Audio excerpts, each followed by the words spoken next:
If you love me, please don't judge me. Got my hands tied, the power's above me.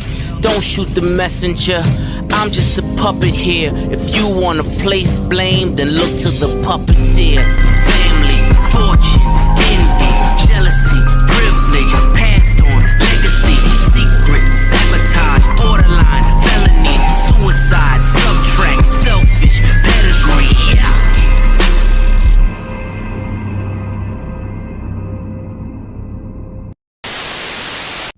Yes, we have a midweek NASCAR race recap we're going to talk about here. This one is for the NASCAR Pinty Series doubleheader in Saskatoon to end up Pinty Series West Coast swing. So we have 2 races on the schedule. So yeah, for the first time since February, because I did a couple recaps for the modifieds race in New Smyrna and Arca East. So I decided that, you know what? For these midweek races, I think I'll give the series its own little spotlight. Plus, the Pinty Series is the best series in NASCAR right now and deserves some more attention than it has. Like, the fact that it's very underrated, doesn't get the attention it deserves is kind of criminal. So yeah, we had 2 races in this weekend, last night, so we're going to go over both of them and recap all the action that happened. And of course, before we start this one, there were 2 penalties announced in the Pinty Series, because while all the madness from the Cup Series and all those penalties being thrown around like candy happened, we had 2 in the Pinty Series. So the first one we had was Marc-Antoine Cameron, who was docked 12 points for not having a muffler on the exhaust from his race-winning car up in Edmonton. So he was docked 12 points. His crew chief has been suspended for the doubleheader, but the win stands. And that 12-point penalty is a big blow for Cameron in the championship, because now entering at Saskatoon, Cameron goes from being 2 points ahead of Lacroix to now being 10 points behind Lacroix. So that's a big blow for Cameron in the championship. Like, that kind of blow is usually hard to recover from in the Pinty Series. And Alex Tagliani got a 12-point penalty for dumping Brandon Watson, aka intentionally wrecking somebody. Hey, let me just say this, in these piston matches, NASCAR always gets the retaliator. It's very rare to see him get the instigator. 9 times out of 10, it's usually the retaliator. Like, easily, Tagliani retaliated, and yeah, he got busted for it. Honestly, I'm surprised they gave him the 12 points, because Tagliani failed at the payback on Watson, since Watson still went on to finish top 5. And Tagliani wrecked himself out of race, because Tagliani doesn't realize that Rule 1 of stock car racing is learn how to wreck somebody without wrecking yourself in the process. I honestly feel like that fail should have been enough of a penalty, but I guess NASCAR decided, no way, Jose. We gotta enforce rules. Rules are rules. Now say goodbye. But yeah, that's just crazy. Some crazy penalties being thrown out this week. But now, let's get to the race action this weekend. So for race 1, the early part of this race was dominated by Trey Lapsevich until Andrew Ranger was able to get by Trey. And Ranger dominated much of this race. Like, this race was pretty tame for much of it until around the last 40 laps. 40 to go was when it really picked up. Because with around 40 to go, Trey Lapsevich would end up getting some damage on the front end after he ran into the lab car of TJ Renamato. Alex Tagliani would also get some damage too on the right front fender. So that would bring out the caution, and then that would lead to an 11-minute red flag. And then it would get pretty tame until around 8 to go, we would get the big turning point of the race. When 8 to go, near the front of the field, we would have a rarity in the Pinty Series. A big one. Where we would have a 4-car incident where Teague would get some damage, but this wreck, it would take out Rafael Lessard, Brandon Watson, and it would take out points leader Kevin Lacroix. Oh no, Kevin Lacroix that's a big blow for Lacroix in the championship for sure. So a lot of cleanup there. And for a lot of these teams, they got to repair these cars, or if they don't have a backup car, since you got to run the same car for the second race. So after this crash, it meant that for the 5th time this year, a Pinty Series race will go to overtime. And in overtime, it would be a battle between Andrew Ranger and DJ Kennington. Another chapter being written in this Kennington Ranger rivalry. In the end, Kennington would make an aggressive move to get the lead on the outside on the restart. And then Kennington would then be able to hold off Ranger in the final lap. And Kennington would beat Ranger back to the line in a drag race. And Kennington gets his first win of the season, winning in Saskatoon for the first race of the doubleheader. So yeah, hell yeah to Kennington winning that race. And Marc-Antoine Cameron gets a third place finish. So whatever points thanks to Lacroix's crash, whatever points Cameron lost from that penalty, he just got it back.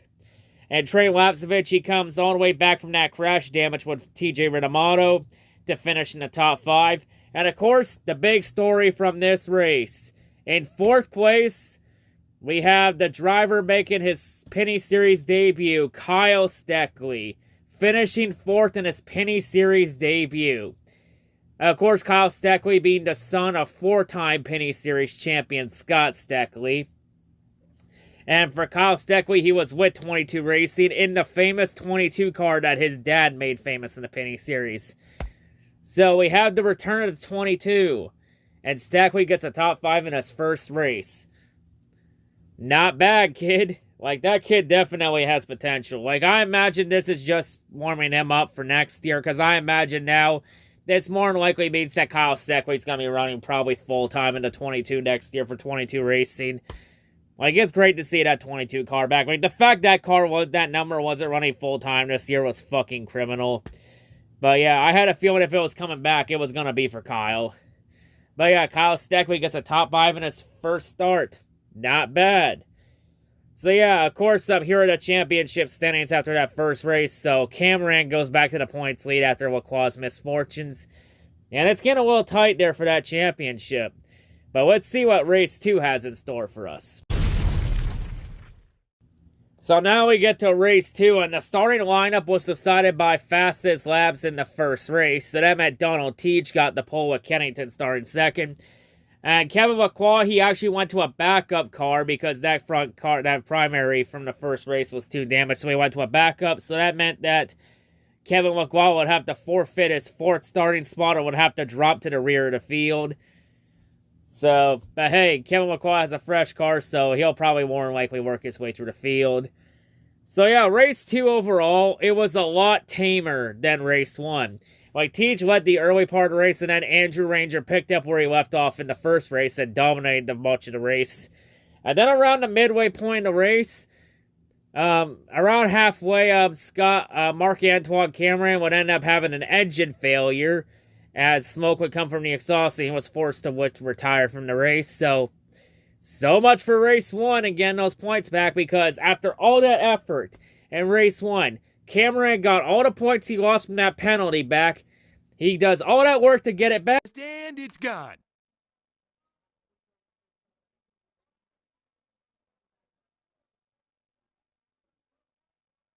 What? It's gone. It's all gone. I'm sorry there, I had to include that meme there. Like, that meme was just so perfect for this situation for Cameron. But yeah, meanwhile, while that was all happening from Cameron, up front, it was Alex Tagliani would then get the lead from Andrew Ranger. And once Tagliani got the lead, he would never look back. Despite a few cautions that bunched the field up, and despite Andrew Ranger's best efforts, Andrew Ranger just could not get by Tagliani, and Alex Tagliani holds the field off. And Alex Tagliani gets his first win of the season, winning up in Saskatoon. So yeah, Tagliani gets the win. All I say is all the IndyCar fans will like that. Will like seeing Tagliani win. So yeah, that's good for Tagliani. Congrats to him on the win. So Tagliani gets his first win of the year. So that means within 8 races, we've had 6 different winners in 8 races this year. Yeah, what everyone's saying, yeah, we've all been saying the Pinty Series has parity. Look no further. 6 winners in 8 races. Like, the competition is very stacked in the series. So yeah, Ranger ended up second. Kevin Lacroix would end up finishing 7th, so he gets some points back.